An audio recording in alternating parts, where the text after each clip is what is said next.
연립 1차 부등식을 간단히 나타내고 수직선에서 x가 알파보다 크고 베타 이하일 때 그 겹치는 영역이 알파보다 크고 베타보다 작거나 같은 것이 해가 되죠. 예를 들어서 다음을 간단히 나타내서 수직선에서 x가 마이너스 3 이상, 2 미만, 그 겹치는 영역 마이너스 3 이상, 2 미만이 해가 됩니다. 연립부등식을 간단히 나타냈을 때 큰 쪽으로 같은 방향으로 바라볼 때 수직선에서 알파보다 크고 베타 이상, 그러면 겹치는 영역 베타 이상이 바로 해가 되겠죠.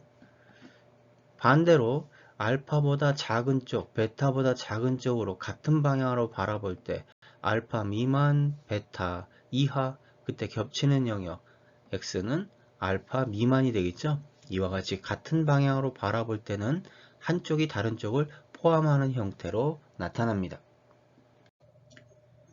다음 연립부등식을 간단히 나타나면 마이너스 2와 3에서 큰 쪽으로 같은 방향으로 바라보고 있네요. 그래서 수직선상에서 마이너스 2 이상, 3 이상, 그럼 바로 겹쳐지는 영역이 해가 됩니다.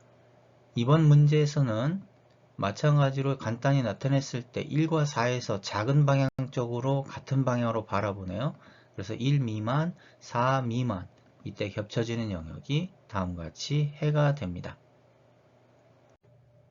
연립부등식을 간단히 나타냈을 때 x가 알파보다 크고 베타 이하, 그러면 서로 반대 방향을 바라보고 있다는 뜻인데요. 그럴 때 겹치는 영역에서 바로 해가 나타나죠. 그런데 이것이 서로 등지고 바라보지 않게 된다면 이때는 해가 없습니다.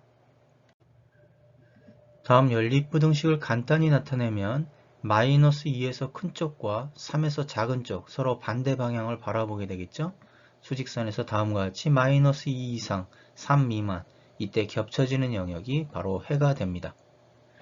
이번 문제를 간단히 나타냈을 때 1보다 작은 쪽, 4보다 큰 쪽으로 서로 반대 방향으로 바라보고 있는데요. 수직선에서 다음과 같이 1 이하, 4 이상, 그런데 서로 등지고 바라보지 않는 때는 해를 가질 수 없습니다.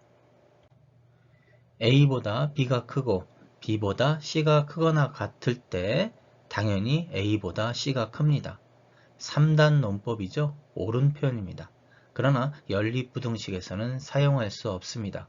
왜냐하면 옳지 않은 해가 나타나기 때문이죠.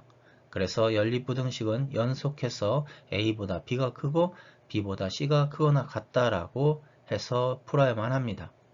예를 들어서 다음을 연속해서 다음과 같이 나타내 주고요. 간단히 나타내서 수직선에서 이것을 나타내서 겹치는 영역으로 해서 해를 구해야만 합니다.